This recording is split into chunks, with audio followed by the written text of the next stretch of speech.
Masih bersama kami di Sapa Indonesia akhir pekan. Tepuk tangan dong yang di studio. Biru. Nah, ini kita sudah sama teman-teman dari Selatan Studio. Ya. Ada Kak Dea dan juga Kak Novi ya. Nah, ini yang disebut namanya shibori. Shibori itu adalah teknik pewarnaan dari Jepang ya Kak ya. Betul ya. Kenapa saya tahu? Kita harus googling ya. Nah, Harus Kak, riset. apa sih sebenarnya yang perlu diperkenalkan sama teknik shibori ini? Apa bedanya sama batik? Kalau teknik shibori ini emang asalnya dari Jepang, teknik pewarnaan yang menggunakan pewarna alami namanya indigo vera. Oke. Gitu. Kalau bedanya sama batik, batik ini menggunakan canting dan malam kan. Betul. Kalau kita shibori bisa tekniknya dijahit, terus dilipat, terus Oke. diikat, dijepit pakai Oke. ini. Nah, gitu. ada apa aja yang dibawa kali ini? Boleh dikasih tahu, Aduh. Kak Novi? Kita ini ada namanya balok-balok kayu atau Oke. papan, lalu ada penjepit, ada juga tongkat atau bisa kita juga pakai sumpit. Ada juga kita pakai karet. Seperti itu, bisa juga kita pakai kelereng, tapi kali ini kita nggak pakai kelereng, pakai karet aja yang simple. Untuk membentuk si motifnya tadi itu ya. Nah, betul. ini tuh memang shibori itu khusus satu warna doang atau gimana sih? Kalau shibori emang karakternya tuh warna biru. Karena menggunakan indigo veranya itu emang menghasilkan warna biru gitu. Oke. Tapi sebenarnya kalau teknik shibori ini juga banyak jenisnya ya Kak ya. Nah. Katanya juga ada namanya arashi, itajime, kumo dan sebagainya. Itu gimana tuh Kak? Nah itu semua itu nama teknik. Kalau arasi, nih ini kayak gini nih hasilnya. Oke. Kita menggunakan pakai paralon atau pipa. Oh, kalau ini, Bahannya sederhana ya, bisa dikatakan ya. kalau ini Kak? Betul. Kalau ini hanya pakai karet. Oke. Gitu. Terus ada lagi itajime seperti ini. Nah ini pakai penjepit. Terus ada honeycomb. Ini pakai tali rapian. Kalau ini pakai apa? Pakai untuk tidur katanya. Ya? Oh, bukan ya. Karena bantal. Itu pakai karet dong. Oh, pakai karet aja. aja. Oh, jadi kalau misalnya zaman dulu misalnya kalian yang relate sama usia saya begitu ya, pasti suka menggunakan teknik Milenial kayak awal ya. gitu gitu ya, pakai kelereng, Pakai batu. gitu, pakai batu, betul. Oke, jadi ternyata itu yang disebut nama teknik shibori itu ya. Shibori. Oke, nah ini apa saja tadi balok-balok yang dibawa, terus apa sih metode yang bisa diajarkan sama kami berdua di sini? Oh oke. Ini Kak Reja sama Kak Okta bisa pilih nih tekniknya apa aja. Nanti kita sesuaikan dengan outputnya. Ada tote bag, ada kaos, ada Oke. kain. Nah itu bisa disesuaikan lah gitu. Oke, nah ini pewarna alami. Betul. Boleh dikasih lihat ini sebenarnya pewarna alami dari mana? Nah ini pewarna alamnya namanya indigo vera dari daun. Nah udah kita bawa, udah dijadikan pasta, udah difermentasi. Jadi Betul. lebih mudah nih teman-teman yang mau coba juga. Terus kita larutin, bisa ditambah gula Jawa juga. Oke. Biar larutannya aktif. Ini sebenarnya dari daun, tadinya mau dibawa daunnya, tapi harganya 6 juta karena tiket luar negeri ke Jepang Indonesia ya. Di Indonesia ada kok. Oh, ada. Oh, oke. Emang berbuih gini ya? Ya. Dan baunya sebenarnya agak nyengat gitu ya? Benar nggak sih? Bener-bener bau sebenarnya. Nah, ini kan biru Kak, tapi ketika memang bisa dilihat ini jadi warna hijau. Karena ini dari daun gitu ya tadi ya, dirimu bilang kan ya. Iya. Oke. Nah, ini bisa buat nyetak atau untuk pewarnaan shibori ini di kain yang seperti apa sih? Ada khusus nggak? Boleh. Kalau kain biasanya itu serat alam ya, kita menggunakan serat-serat alam, contohnya seperti katun, linen, dan bahan sutra itu bisa digunakan. Jadi memang yang mengandung unsur alami, karena biar apa? Agar penyerapannya itu maksimal dan hasilnya bagus. Tuh. Oh, bahkan bahannya aja juga ada ada pertimbangannya. Berarti nggak bisa sembarang kain gitu ya? Iya betul. Oke. Nah, sebelum diproses juga sebenarnya kita harus melewati tahap mordanting. Apa itu? Apa tuh? Pencucian kain gitu. Jadi biar serat-seratnya tuh terbuka, pori-porinya kebuka besar, jadi penyerapan warnanya lebih maksimal.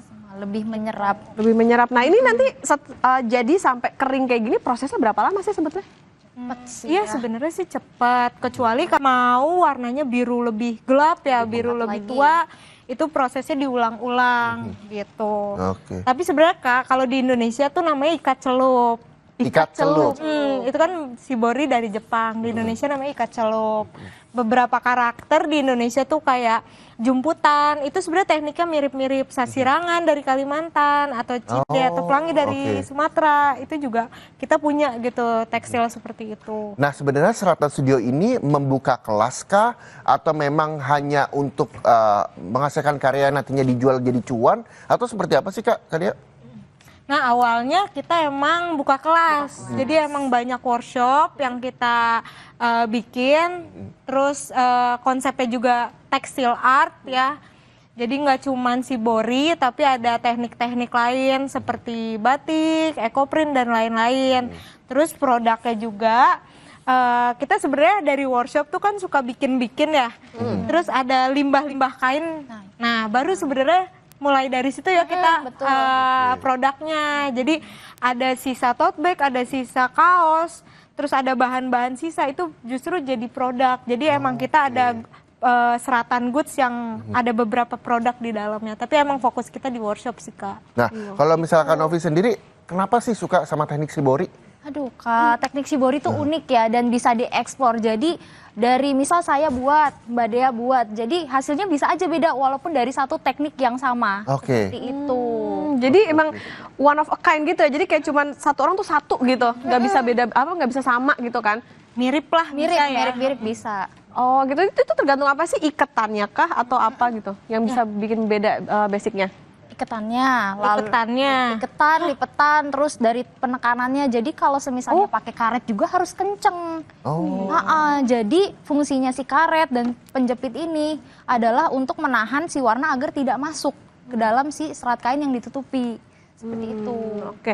Jadi kayak buat pembatas-pembatasnya gitu buat akhirnya jadi pola gitu ya? Betul. Oke, ini makanya ada yang kelihatan warnanya nyata bisa dilihat nih. Terus tapi ada juga yang kayak samar-samar gitu ya. Iya. Itu bisa dikreasikan sendiri berarti ya? Bisa. Nah, selama workshop ada nggak yang ternyata setelah dibikin ekspektasinya gimana, ternyata hasilnya gagal gitu? Ada sih. Sebenarnya sih bahasanya nggak gagal, ya, sih. tapi nggak sesuai ekspektasi yang pembuat lah gitu. Mbak kok warnanya agak ini ya apa nggak masuk gitu kurang ya. pekat atau nggak rata gitu. Nah sebenarnya dari lipetan dia Lipetannya ya, sama juga. iketannya. Iketan. Jadi walaupun ini istilahnya bukan gagal, jadi segala seni itu kan lebih luas ya. Betul. Ya, dan ini akhirnya buat yang bosan-bosan mungkin di rumah punya kaos warna putih aja kayaknya bosan deh warnanya ini terus bisa dimodifikasi dengan teknik shibori ini yang akhirnya banyak sekali motif-motif yang baru bermunculan gitu ya. Oke. Nah, proses yang dilalui itu apa aja sih pertama-tama? Mungkin bisa dimulai aja kali ya. Datang ke workshop Kecil nggak nih. ini? Ala-ala workshop. Gimana, Mbak? Oke. Kita tuh pasti kasih tahu sebelum pewarnaan pasti ada tahap mordanting, pembersihan kain lah gitu. Baru kita desain nih kain atau kaosnya. Oke. Mau kaos Oh, ini kah? kaos Atau nih. mau Tote bag, Tote bag. atau scarf juga bisa.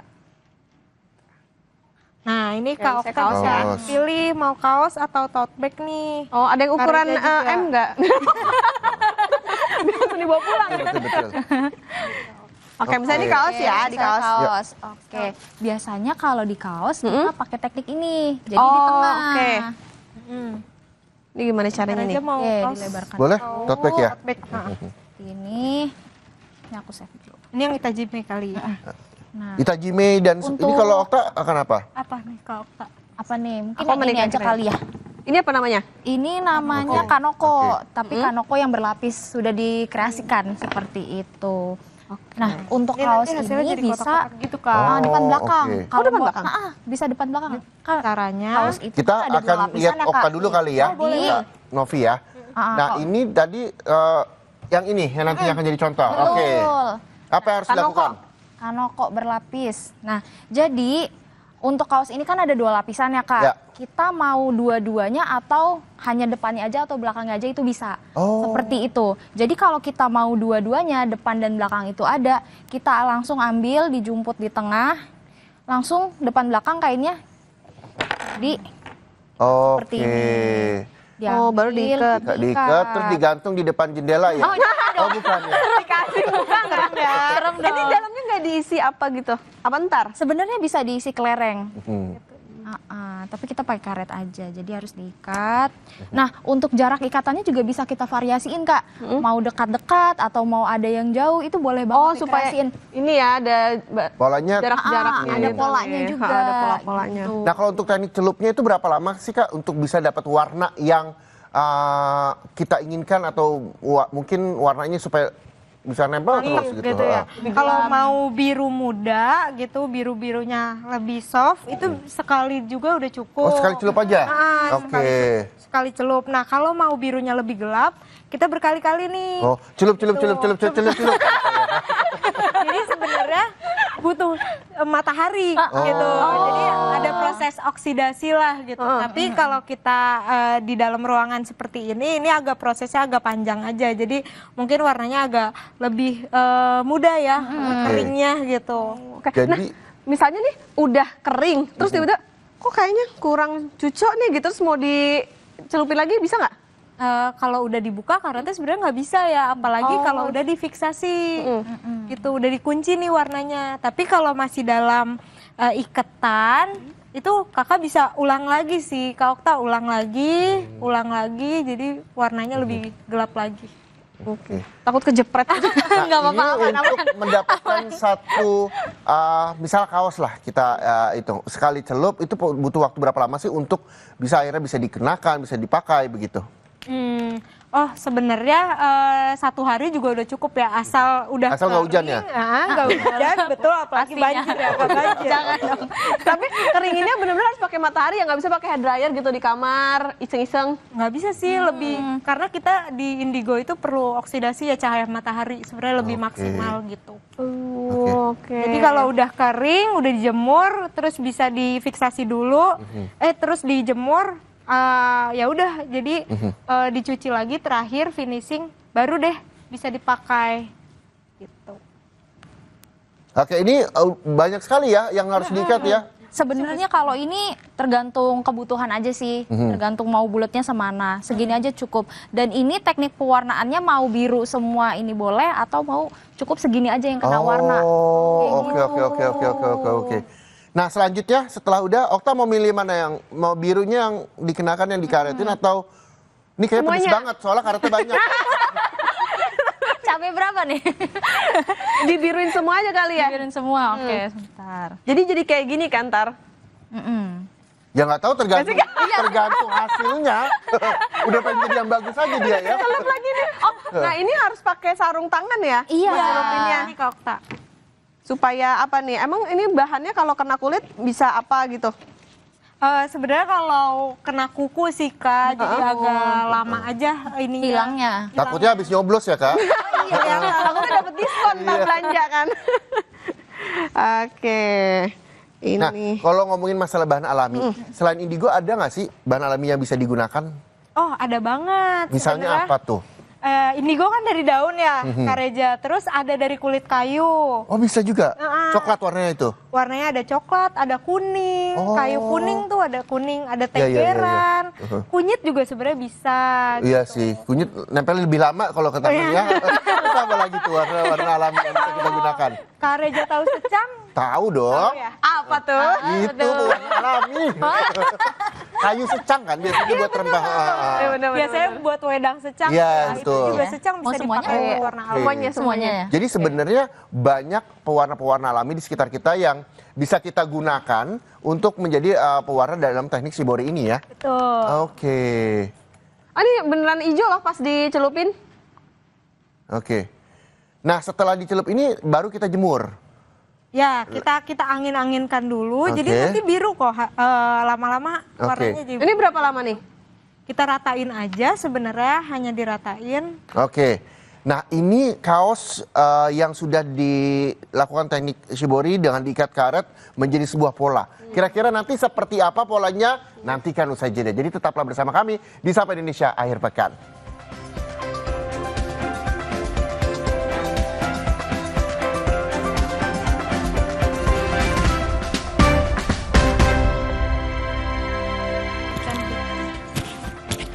Saudara, di tengah penerapan tarif impor sebesar 50% oleh Amerika kepada Indonesia, salah satu perusahaan manufaktur baja lapis di Indonesia justru mengekspor 10.000 ton baja lapis ke pasar Amerika Serikat. Kegiatan ekspor ini disaksikan langsung oleh Menteri Perindustrian Agus Gumiwang di Pelabuhan Tanjung Priok, Jakarta Utara.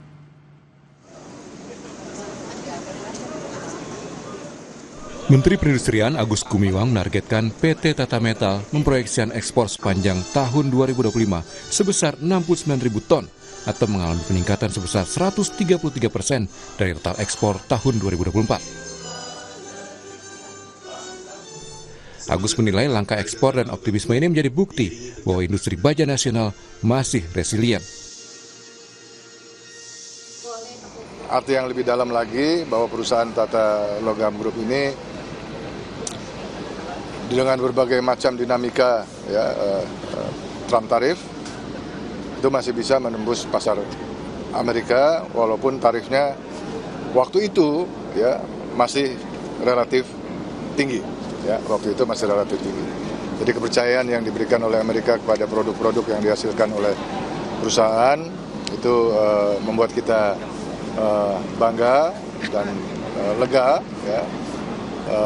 dan tentu ini juga harus menjadi contoh bagi perusahaan-perusahaan manufaktur lain bahwa kita harus resilient, manufaktur tidak boleh cepat putus asa dari apapun dinamika yang dihadapi di lapangan.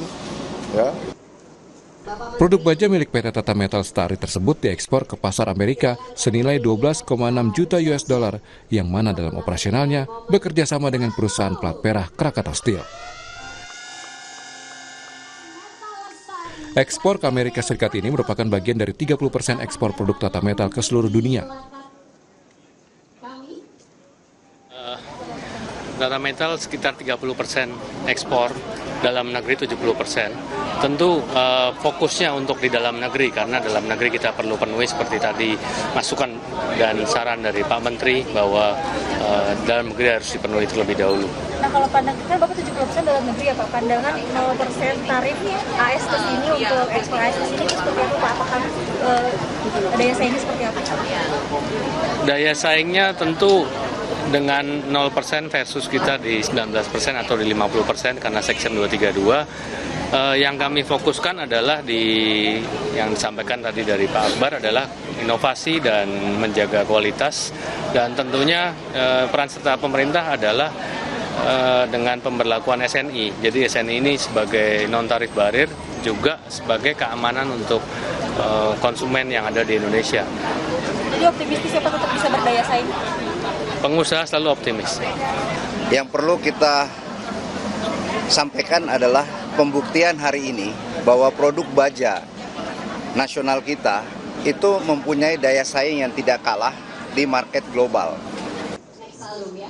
Ekspor produk baja lapis ini merupakan penanda positif bagi industri dalam negeri agar tetap mampu bersaing di dunia, khususnya Amerika, meski Presiden Donald Trump menetapkan tarif impor kepada Indonesia sebesar 50%. Foto bersama yang ditulis oleh Ibu Bulani dan Pak Ian. Oke, kita lanjutkan kembali nih untuk tadi kan udah dibuat ya si teknik shiborinya itu tadi. Nah ini kemana nih tadi kainnya? Nah ini lagi diuraikan dulu kainnya sudah dicelup. Nah Okta udah mau celupi lagi karena udah siap pakai sarung tangan ya. Nah, bukan untuk bersih-bersih tapi untuk menggunakan teknik shibori. Nah ini agak seram ya bentuknya ya. Ini kaos atau apa? Tote bag. Oh, tote bag. Teknik apa yang akan dilakukan Okta? Ini agak basah ya? Ya, udah dibasahi sebelumnya. Nah fungsinya apa tuh? Kalau tote bag kan bahannya lebih lebih tebal Lebih ya. tebal, Jadi betul. biar penyerapannya lebih cepat maksimal. aja. Oh, selain tote bag, kaos, apalagi sih yang bisa dilakukan teknik shibori ini? Pewarnaannya? Kain juga bisa sih, kain meteran. Oh, jadi contohnya seperti yang di sana ya? Ada Oke. scarf. Terus bisa jadi wall hanging kan Betul, dari wall hanging kain. bisa. Terus topi bisa, Oke. pouch bisa, banyak sih. Okta, silakan. Mau Oke. pola seperti apa Nah, ini dan gimana seperti nih? apa? Sini dulu, dicelupin aja Semuanya. semuanya. Ini hijau. Oke. Semuanya masuk. Kita sambil ngobrol-ngobrol ya, Kak Ria. Nah, ini gimana sih kalau misalnya teman-teman di rumah ingin mencoba melakukan teknik shibori atau pewarnaan alami dengan menggunakan pewarna alami ini? Oh, kalau Apa yang perlu disiapkan? Oke, sebenarnya bahannya simpel ya, alat bahannya hanya ember, terus karet juga ada kan ya di dapur. Terus kalau mau pakai teknik lain mungkin pakai pipa atau tali rapia juga bisa. Terus untuk pewarnanya teman-teman sebenarnya bisa udah ada di marketplace ya, atau teman-teman bisa DM juga di Seratan Studio buat nanya-nanya pewarnanya. Itu bisa. Sebenarnya kita waktu pandemi juga semuanya di rumah sih, ada workshop online. Oke. Gitu. Jadi emang sebenarnya bisa dilakukan di rumah. Oke. Nah, berbicara soal workshop, dalam waktu dekat apa yang nantinya akan dilakukan oleh teman-teman Seratan Studio untuk workshop ini? Oh, kalau untuk workshop kita ada jadwal regulernya sama private event. Private event tuh biasanya kita kerja sama corporate. Dalam waktu dekat ini juga ada. Terus kalau reguler kita biasanya mingguan atau teman-teman bisa datang ke Seratan Studionya langsung. Di Salemba ya? Iya, di Salemba. Oke. Nah, ini tadi udah diangkat, boleh dikasih lihat dulu Kak. Ini selanjutnya dijemurkah, didiamkan atau seperti apa? Nah, setelah ini kita diamin. Biar apa? Biar oksidasi. Jadi nanti mungkin warnanya masih gini ya, tapi nanti dia akan berubah jadi biru. Oh, iya, makanya dioksidasi ini butuh berapa lama? Sebentar aja sih Kak, sebenarnya kita membutuhkan matahari ya, tapi karena di ruangan mungkin butuh 10 menit atau lebih dari itu, tergantung dari si medianya. Kalau yang tadi aja sebelum jeda iklan ini sudah biru sekali, boleh ditunjukin nggak? Boleh ditunjukin nggak Kak? Kok berubah ya Yang tadi? ini Kak. Nah itu, ini kan tadi tidak terlalu terang dan ini jadi gelap begitu ya. Nah, ini yang tote bag. Tapi di dalamnya ada hijau-hijaunya. iya. Belum. Di dalamnya hijau, dibuka lagi lebih berwarna lagi.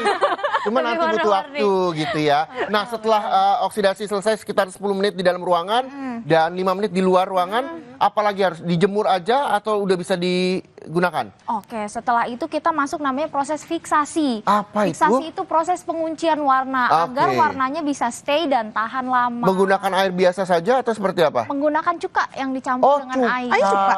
Cuka. Oke. Campur dengan air. Itu jadi buat ngunci warnanya supaya tidak berubah-berubah ya. Kadang kalau dijemur masih ada air-air pewarna yang tersisa gitu ya. Oke, boleh salah satu contoh ini dicelupkan? Ini aja ya. Oke, boleh ini aja ya. Oke, teman-teman juga ini paling jauh kemana? Workshop, kegiatan gitu? Oh, kita pernah ke Bali, Surabaya pernah. Oke, terakhir ke mana? Terakhir, kalau saya sendiri proyek pribadi pernah ke Kalimantan. Oh, gitu. Itu bersama CTI dan Pendopo. Jadi itu fokus ke pencelupan warna alam sih dari daerah sana, Putus Sibau, Kapuas Hulu gitu. Itu menarik banget sih Kak, karena pewarna alam di sana tuh nggak kita temukan di Jawa. Oh, jadi lebih banyak ya? Banyak justru banget ya? karena hutan kan. Betul. Hutan Kalimantan tuh kaya banget. Terus ternyata pewarna alam yang dihasilkan bisa banyak banget. Dan uniknya tuh perajin sebenarnya belum pernah terpapar sama kita ya, yang udah ada teknologi, udah ada ilmu pengetahuan, ada internet, bisa belajar. Mereka tuh diajarin sama leluhur. Oke, warna paling unik yang ditemukan? Di sana ada warna ungu. Warna ungu? Wah. Terus banyak sih Kak sebenarnya ya, ungu, terus dari kayu tebelian itu bisa jadi merah marun. Terus ada juga dari kemunting bunga ya ini. Itu menghasilkan ada abu-abu sama coklat. Oke, jadi lebih variatif sebenarnya warna alami yang kita punya tuh jauh lebih banyak gitu ya. Oke. Nah, kalau berbicara soal Seratan Studio ini kan bisa dibuka kelas juga. Gimana sih cara pemirsa mungkin ikut dong kelasnya, pengen tanya-tanya, pengen tahu teknik-teknik shibori dan juga pengen ikut event-eventnya, mungkin bisa kemana dan lewat apa? Boleh teman-teman buka Instagram Seratan Studio, boleh dicek di situ, bisa DM juga ke kita buat event selanjutnya. Terus kalau ada workshop-workshop tertentu juga pasti kita infoin by Instastory ya. Gitu sih Kak. Oke. Nah, kalau Vi abis di 6 cuka selanjutnya apa? Selanjutnya bisa kita gunting. Nah, digunting. Karetnya. Enggak dong. Oh, jadi sebenarnya waktunya nggak butuh waktu lama juga gitu ya? Iya. Oke. Di mana di sini ya? Oke. Nah, kalau tadi sebenarnya ketika pakai penjepit ini juga bisa ya Kak. Jadi jauh lebih efektif untuk warnanya biar lebih pekat dan biar lebih firm gitu ya. Oh, ini di press gitu ya. Iya. Ini hasilnya nih kalau yang kotak-kotak. Oke. Oh iya. Ya, Kalau ya, ini ya. berarti akan mirip sama yang ini berarti ya? Kalau Kita yang lihat ini, nanti. Yang kaos. Oh, Jadi kok jadi hijau-hijau? biru muda sih sebenarnya itu ya. Dan ini emang harus pakai sarung tangan ya, soalnya ini tuh. karena tadi Wih. Kayak logo mobil ya? Bukan ya? Oke. kayak Doctor Strange gitu-gitu ya ala-ala. Iya. Kita lihat logo Di mobil itu ya, bukan ya? Iya, bagus. Oh, keren. Tapi ini hijaunya kan bertahan terus gak kayak gitu? Enggak, Oh. akan berubah jadi biru. jadi biru. Biru muda mungkin. Oh, Oke. gitu. Ini dikeringin dulu berarti ya? Betul.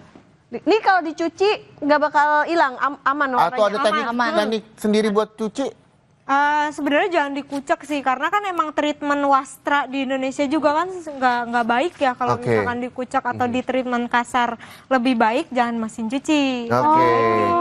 Nah, Pakai tangan aja hand wash. Kak, tipsnya buat teman-teman semua di sana yang ingin melaksanakan teknik shibori, ikut pewarna dan juga pelatihan, apa yang memang harus disiapkan? Kalau sebenarnya persiapan diri ya dan niat ya. Betul. Belajar. Setuju itu. Inamul awal binian. Untuk belajar, nah untuk next step ya teman-teman bisa lebih serius lagi buat beli alat bahannya yang lebih proper, terus bisa cari bahan katun yang lebih baik ya, lebih bagus, atau pakai sutra atau pakai katun-katun yang ATBM gitu, itu bisa juga next step ya. Oke, kalau Kak Novi apa yang disampaikan boleh sambil pamerin yang terakhir. yang terakhir. Nah, ini juga salah satu tote bag yang Ini tote bag. Oke, nah apa yang ingin disampaikan buat teman-teman yang pengen belajar teknik shibori ini Kak Novi?